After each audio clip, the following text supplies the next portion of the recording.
Be Wealthy and Smart, episode 1211.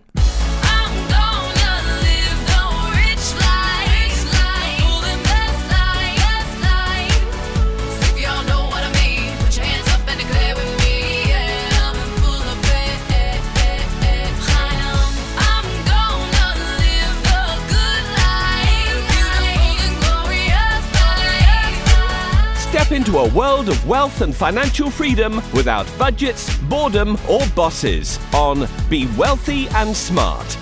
And now, here's your host, Linda P. Jones. Welcome to Be Wealthy and Smart. I'm Linda P. Jones, America's Wealth Mentor, empowering women and men worldwide to financial freedom. On today's show, we're going to talk about the pullback that's already in process. This is the pullback that I told you, about a month in advance that we were going to have in June. And here we are, right in the middle of it. It started last week, and I think it will continue through this week. And we'll probably have a few sharp drops in the market. Nothing to be concerned about, but it will feel scary for sure. What I'd rather you do than get scared is to stay the course and consider it a buying opportunity. As you know, the NASDAQ has been up almost 38% this year, and that's been difficult to try to get into with the market charging so much higher. So a pullback like this can give you a buying opportunity to get into a strong market if that's something you're looking to do. Now, during this pullback, I fully expect all the people who are bearish are going to say, here we go, the market's going to drop, it's going to go lower than it went last October, and there's going to be a lot of fear that comes back in the market. I don't see it that way. I see that the low was last October, and we're going to continue to trend higher. This is the third year of the presidential election cycle, which is usually the best performing year of all 4 years. So we have that cycle information on our side.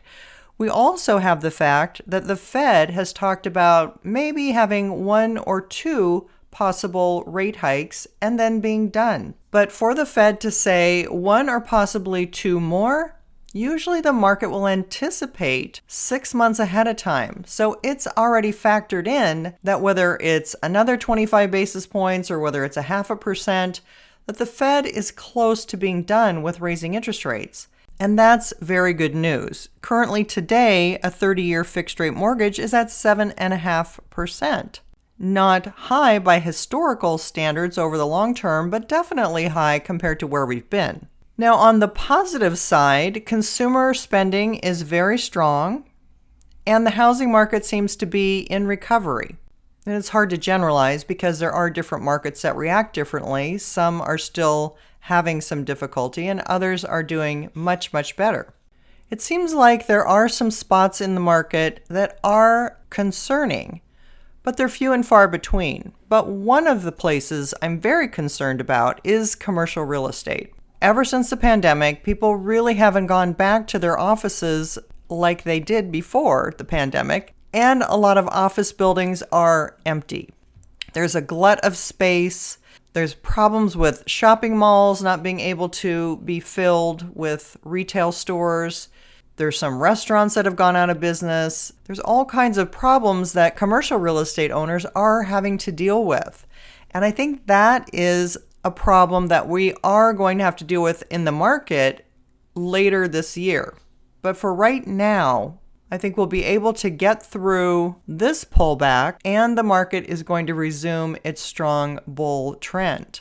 So once again, if you've been sitting on the sidelines since last October, I think this is a good opportunity to get in and get invested probably by the end of this week. All of the institutions are looking for a place to get in. They're underinvested. They need to get back in the market. They'll be buying back in soon, and that is going to send the market a lot higher.